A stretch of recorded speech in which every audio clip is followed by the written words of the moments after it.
India में आज भी 44% लोग 15,000 के अराउंड फोन लेना पसंद करते हैं। Institute of development and communication की रिपोर्ट के अकॉर्डिंग इस सेगमेंट ने 8% की ग्रोथ दिखाई है एज कम्पेयर टू 2023 की। और इनमें मेजोरिटी 3 ब्रांड्स हैं वो लीड करते हैं, जिनमें Xiaomi, Vivo एंड Realme। तो मैंने सोचा क्यों ना इसमें भिड़ंत करवा दी जाए और मैंने मंगा लिए 2 newly launch smartphones, Moto G45 5G और Realme C63। Realme की C सीरीज और Motorola की G सीरीज, ये इन ब्रांड के सबसे ज्यादा बिकने वाली सीरीज है। हाँ, एक स्मार्टफोन इन तीनों ब्रांड्स में तो नहीं है, लेकिन इन तीनों के ही फोन्स को टक्कर देने की पूरी ताकत रखता है। दोनों की प्राइसिंग की बात करें तो 10,999 इनकी प्राइस है और आफ्टर डिस्काउंट दोनों ही फोन अंडर 10K में आ जाते हैं, जहाँ दोनों में ही अपर वेरिएंट आते हैं 12,999 रुपीज के, जहाँ 8 128GB ऑफर करता है Motorola और 6GB 128GB ऑफर करता है Realme। और दोनों ही फोनों में एक्सपेंडेबल रैम मिलती है, Motorola के अंदर 8GB रैम और Realme के अंदर 6GB रैम, लेकिन बिल्कुल भी प्रैक्टिकल नहीं है, तो जस्ट लीव इट। दोनों को ही बॉक्स को ओपन कर लिया जाए और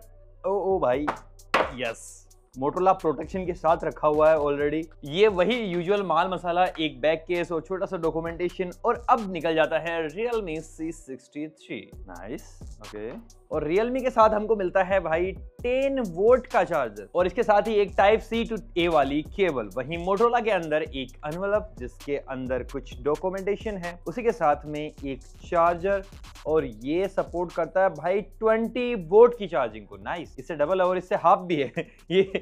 ये भाई अजीब सी चीज है। पहली नजर में इन दोनों के बैक डिजाइन को देखो। Realme अपने टिपिकल प्लास्टिक बैक के साथ आता है, यहाँ पे फ्लैट फ्रेम्स हैं, लेकिन वहीं मोटोरोला के अंदर फ्लैट फ्रेम्स तो हैं, लेकिन पीछे की तरफ ये वीगन लेदर डिजाइन है, जो इस प्राइस रेंज में मैंने शायद अभी तक किसी फोन में नहीं देखा। ये इसकी कंपैरेटिवली डेफिनेटली काफी यूनिक लगा। और जब मैं इन्हें यूज कर रहा था तो मुझे फील हुआ कि मोटोरोला ज्यादा हैंडी है एज कम्पेयर टू Realme, क्योंकि Realme थोड़ा सा चौड़ा फील होता है और इसमें ज्यादा कंफर्ट मिलता है, ज्यादा कॉन्फिडेंस आता है, और साथ ही में लाइट वेटेड भी। तो थोड़ा सा देख लेते हैं, ये है 183 ग्राम, वहीं Realme है 193 ग्राम, 3 ग्राम का डिफरेंस है और ये फील भी हो रहा है। Realme अपने साथ 2 कलर्स को लेके आता है और मोटोरोला अपने साथ 3 पैंटोन कलर्स को लेके आता है। तो डेफिनेटली डिजाइन जो है सब्जेक्टिव चॉइस है, आप अपने हिसाब से डिसाइड कर सकते हो किसका डिजाइन आपको ज्यादा बेटर लग रहा है। और खूबसूरती के साथ भाई इस प्राइस रेंज में जो चीज सबसे ज्यादा देखी जाती है वो है परफॉर्मेंस। तो कौन है ज्यादा तगड़ा, और देखना बनता भी है। जब कोई खून पसीने की कमाई से भाई पैसे लगाता है तो डेफिनेटली हर चीज देखनी बनती है। तो मोटोरोला अपने साथ लेके आता है Qualcomm Snapdragon 6S Gen 3, वहीं MediaTek Dimensity 6300 मिलता है Realme। बात अगर इनके नंबर्स की जाए तो मोटोरोला स्लाइटली आगे है Realme के कंपेयर में। वहीं अगर CPU थ्रोटल की तरफ देखोगे, कौन सा कितना ज्यादा गर्म होता है, किसकी स्पीड जो है वो बिल्कुल मेंटेन रहेगी, तो मोटोरोला के अंदर कोई CPU थ्रोटल है ही नहीं भाई, 100% ग्रीन ग्राफ। वहीं Realme के अंदर आता है 83%। ये येलो और ग्रीन का मिक्सचर है। 83% is also good, but Motorola इससे आगे निकलता है। और जब दोनों में ही हमने गेमिंग करके देखी तो मोटोरोला थोड़ा सा ज्यादा बेटर है एज कम्पेयर टू Realme, ज्यादा स्मूथनेस आती है इसके साथ। बाकी इस प्राइस रेंज में क्या ही हाई एंड गेमिंग आप एक्सपेक्ट करोगे, लेकिन फिर भी अगर दोनों फोनों के अंदर आप मल्टीटास्किंग भी करोगे तो डेफिनेटली काफी अच्छे परफॉर्म कर जाते हैं। लेकिन फिर भी अगर आपका बजट इतना ही है और आपको गेमिंग करनी है तो मैं आपको सेटिंग्स बता देता हूँ। COD के अंदर आपको हायर सेटिंग्स मिलती है मोटोरोला के अंदर एज कम्पेयर टू Realme, और वहीं दोनों के अंदर ही BGMI में सेम सेटिंग्स मिलती है, HD ग्राफिक्स पे हाई फ्रेम रेट। और प्राइस के हिसाब से डेफिनेटली मोटोरोला की परफॉर्मेंस अच्छी है इवन Realme की। अगर बात करें 5G बैंड्स की तो मोटोरोला के अंदर 13 5G बैंड्स हैं, वहीं Realme के अंदर 9 5G बैंड्स ही हैं। और ये इस प्राइस रेंज में कितना स्पीड को एनहांस करते हैं देखते हैं। Realme 252 Mbps and Motorola 245 Mbps, almost similar सी है। यहाँ पे बैंड्स काम नहीं कर रहे। स्पेशली आपको डिफरेंस तब पता चलेगा जब आप किसी टनल से गुजर रहे होंगे या फिर बेसमेंट में होंगे, तो ज्यादा बैंड्स का फायदा आपको नजर आएगा। बाकी दोनों ही फोन्स के अंदर IPS LCD पैनल है और ये HD रेजोल्यूशन को सपोर्ट करता है, और ये दोनों ही डिस्प्लेस 120 हर्ट्ज के हाई रिफ्रेश रेट को लेके आते हैं, व्हिच इज गुड। और फ्रंट साइड देखोगे तो दोनों के अंदर ही सेंटर पंच होल है, जिसकी साइज डेफिनेटली कम है, और 6.5 इंचेस की डिस्प्ले लेके आता है मोटोरोला और 6.67 इंचेस की लेके आता है Realme। बाकी इन दोनों ही डिस्प्लेस को प्रोटेक्ट करता है मोटोरोला के अंदर Corning Gorilla Glass 3, और वहीं Realme के अंदर कोई प्रोटेक्शन के नहीं है, पर ये अभी तक जिंदा है। तो इसके साथ आप कवर लगा के रख सकते हो और मोटोरोला के ऊपर थोड़ा सा ज्यादा जोखिम आप उठा सकते हो, कोई बड़ी चीज नहीं है। और शायद दोनों ही फोन इतना जल्दी नहीं टूटने वाले। और चाहे हनी सिंह का मिलीनियर सॉन्ग सुनना हो या फिर तीन टपाक डम डम, दोनों के अंदर ही ड्यूअल स्पीकर्स मिलते हैं और दोनों का साउंड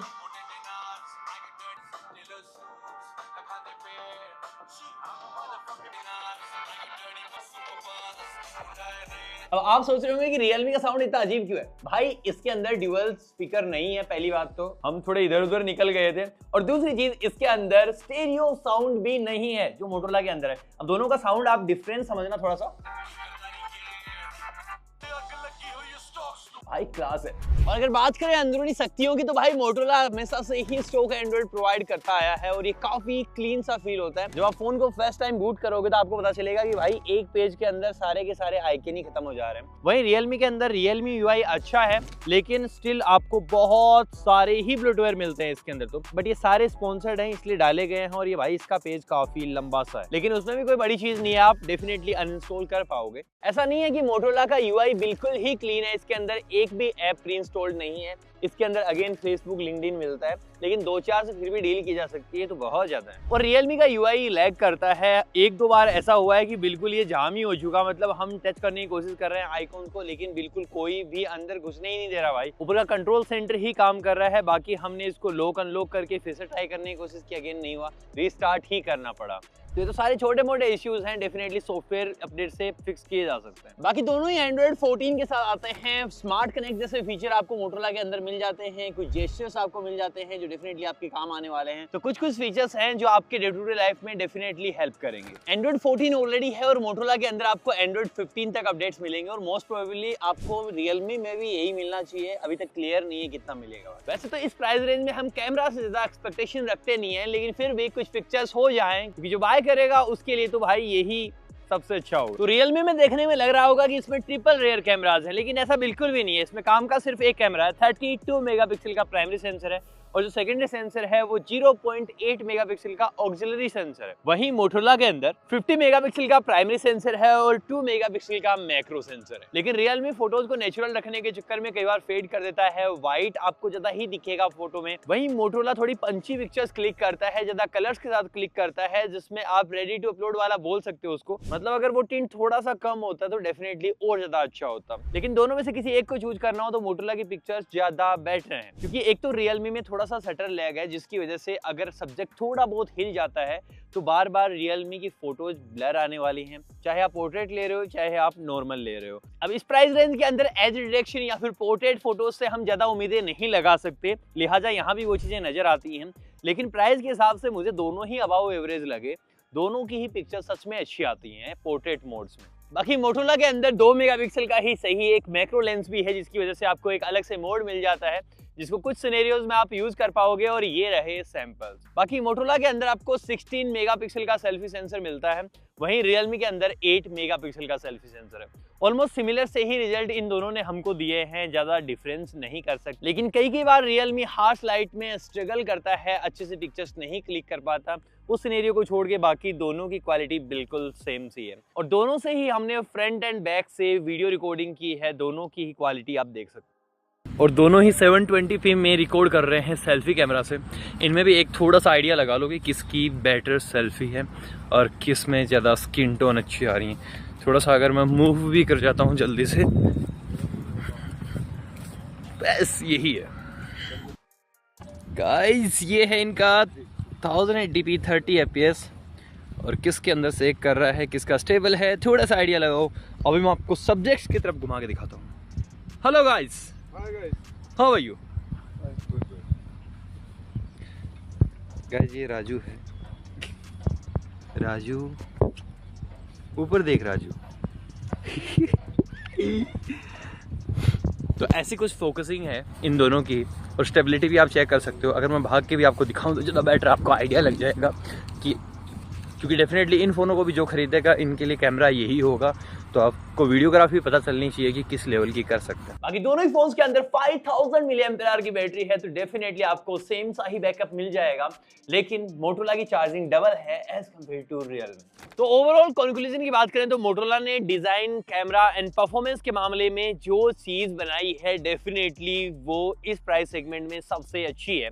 इवन मैं कहूँगा 10,000 के नीचे ये फ़ोन सच में दिखने में भी अच्छा है, और in terms of performance, in terms of camera, in terms of display, सारी चीज़ें ही अच्छी है। इवन दो इसके अंदर चार्जिंग भी फास्ट है as compare to Realme C63। तो हमने देखा 10,000 की प्राइस रेंज में ये दोनों ही फ़ोन काफ़ी हाइप बना रहे हैं, तो कौन सा इनमें से अच्छा है वो चेक करना चाहिए, और हमारे अकॉर्डिंग मोटोरोला ज़्यादा बेटर है as compare to Realme C63।